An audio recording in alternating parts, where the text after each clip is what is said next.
Have you ever noticed how some people treat their birthday like it's just another day?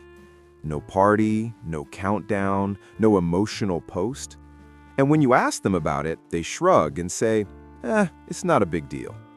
But psychologically, that reaction usually means a lot more than they're saying. Because birthdays aren't just about cake and candles. They're about attention, memory, identity, and expectations. So why do some people choose to opt out? Let's break it down. First, there's the expectation gap. For many people, birthdays came with expectations growing up.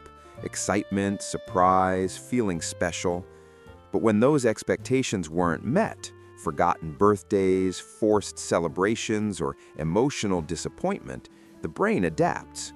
Instead of hoping again and risking disappointment, it learns a safer strategy. Lower the importance of the day entirely. Psychologically, this is called emotional self-protection. If you expect nothing, nothing can hurt you. Second, there's hyper-independence. Some people learn early that relying on others for emotional validation doesn't work, so they stop waiting for recognition and start telling themselves, "I don't need this." Not celebrating their birthday becomes a statement.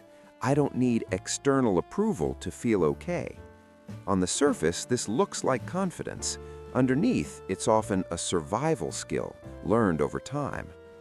Third, there's identity fatigue. Birthdays force reflection.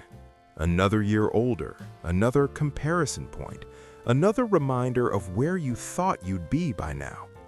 For people who are under pressure, stuck, or quietly exhausted, birthdays feel less like celebration and more like judgment.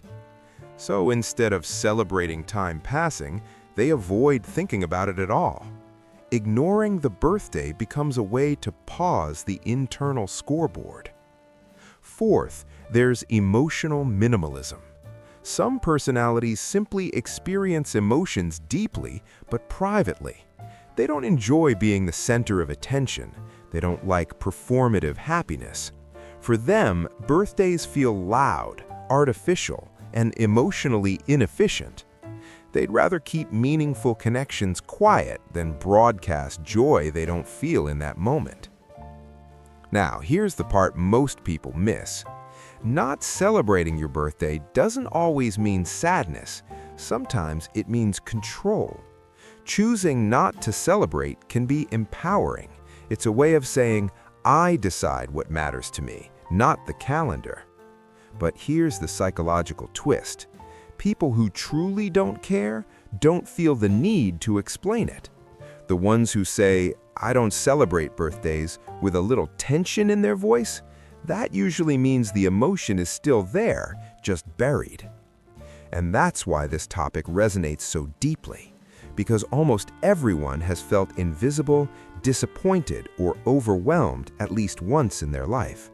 And birthdays have a way of exposing whatever we try hardest to hide. So if you're someone who treats your birthday like a normal day, ask yourself one honest question. Is it peace or is it protection? And if you know someone like this, maybe don't assume they're cold or distant. Sometimes the quietest people have simply learned not to ask for more. What do you think? Is ignoring your birthday a sign of strength or emotional exhaustion? Tell me in the comments.